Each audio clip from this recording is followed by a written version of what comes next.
In the next few minutes, I'm going to show you why God has to exist.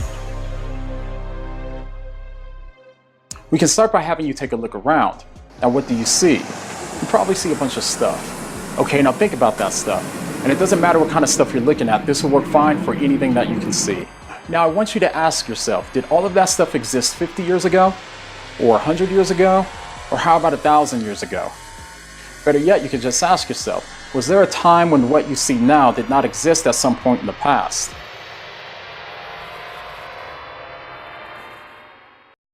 Everything that you can see, whether it be your phone, your couch, your dog, your house, a tree, the moon, the sun, the earth beneath your feet, it really doesn't matter. Everything that you can see didn't exist at some point, and the only reason that it exists now is because something caused it to start existing at some point in the past. Now pick out just one thing out of all that stuff that you can see, and let's call that thing 1. If I were to ask you why thing 1 exists, you'd point to other things. Now to keep it simple, out of those things, let's just consider one of them, and let's call that thing 2. Thing 2 came into existence because thing 3 exists, and thing 3 came into existence because of thing 4, and so on. Okay, now hold that thought for a moment, and let's move from thinking about existence to the color red. Picture a red flower.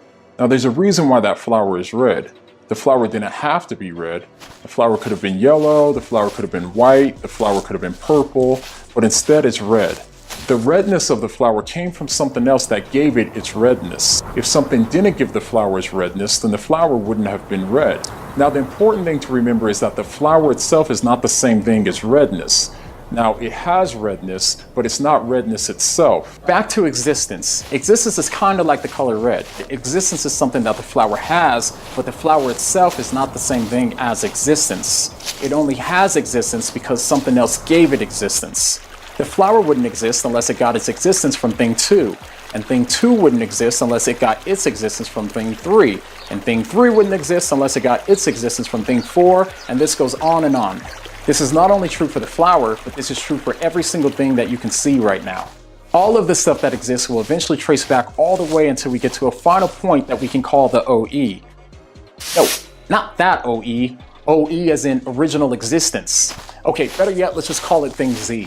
Thing Z would be the starting point and the ultimate reason for why anything at all began to exist, or why anything exists right now. Now this leads to the next question. If the reason why anything exists is because it got its existence from something else, then what's the reason that thing Z exists? In the case of thing Z, things are a little bit different because unlike everything else, we don't have anything else to point to because thing Z is the first thing to exist. Remember OE, original existence?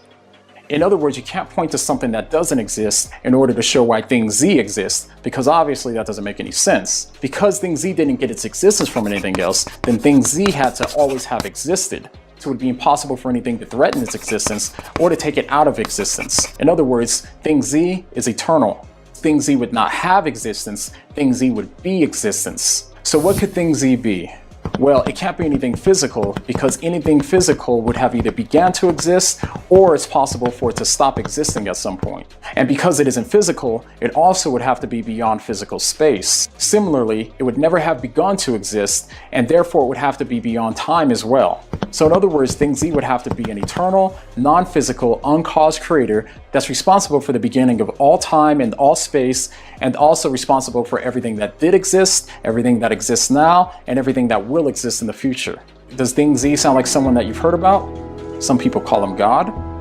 Well, if so, it's important for you to know that he exists, always have and always will. Oh, and wait until you hear about his son, but I'll save that for another video. So make sure you subscribe because wait until you see what else I got coming. So the next time someone asks you the objection, well, who created God? What are you gonna say? What do you mean?